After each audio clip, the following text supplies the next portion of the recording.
pouvoir d'achat en tête des priorités du nouveau gouvernement. Derniers ajustements au projet de loi avec notamment cette baisse de charges pour les indépendants. On en parle avec vous, Marc Sanchez, secrétaire général du syndicat des indépendants. Merci d'être en direct dans Good Morning Business. Alors on avait évoqué ce chiffre, 550 € par an, mais est-ce que vous avez des précisions sur ces baisses potentielles pour les indépendants ?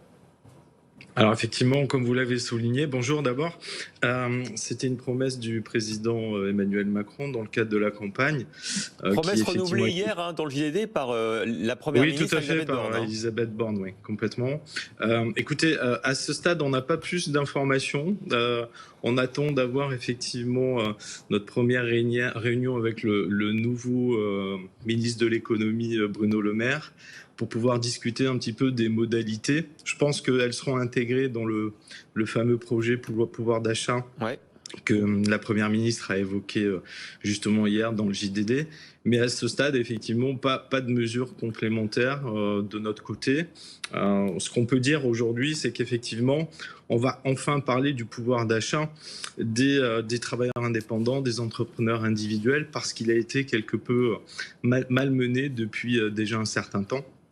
Dans le dernier baromètre que nous avons publié cette semaine, on constate quand même qu'on a 44% aujourd'hui de nos adhérents qui effectivement ont un revenu moyen équivalent à, voire même inférieur à un SMIC, pour 48 heures par semaine.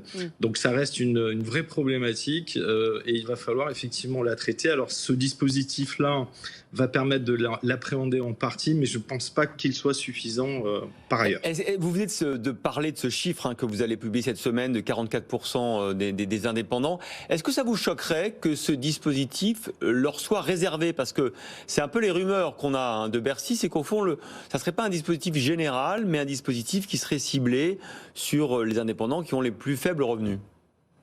Écoutez, non, on ne sera pas du tout choqué par rapport à ça. On sera même plutôt satisfait qu'il y ait un dispositif pouvoir d'achat qui puisse effectivement être uniquement réservé à ces entrepreneurs, parce que il faut pas oublier, il faut sortir un peu de l'image d'Épinal du quoi qu'il en coûte exclusivement lié aux TPE, aux petites entreprises. Il faut savoir que ces dispositifs, que ce soit le fonds, que ce soit le PGE, ont été mis à disposition pour l'entreprise et pas pour l'entrepreneur. C'est-à-dire que souvent, la rémunération du dirigeant a été plutôt en baisse ces 2 dernières années, et c'est pas le quoi qu'il en coûte qui leur a permis effectivement de se tirer une rémunération qui soit, on va dire, acceptable, parce qu'il y avait des pertes de chiffre d'affaires. On constate en termes de pouvoir d'achat, toujours dans l'enquête nous publierons cette semaine, qu'on a depuis le début de l'année à peu près entre 10 et 30% de baisse pour plus de la moitié effectivement de ces entrepreneurs. Et donc une mesure leur soit destinée à titre personnel, comme elle l'a été d'ailleurs pour les salariés à travers le chômage partiel, ce qui a permis de maintenir un outil de production dans nos entreprises, n'est pas, je dirais, quelque part tout à fait exceptionnel et plutôt nécessaire. Merci beaucoup Marc Sanchez, secrétaire général du syndicat des indépendants, d'avoir répondu ce matin à nos questions. Merci.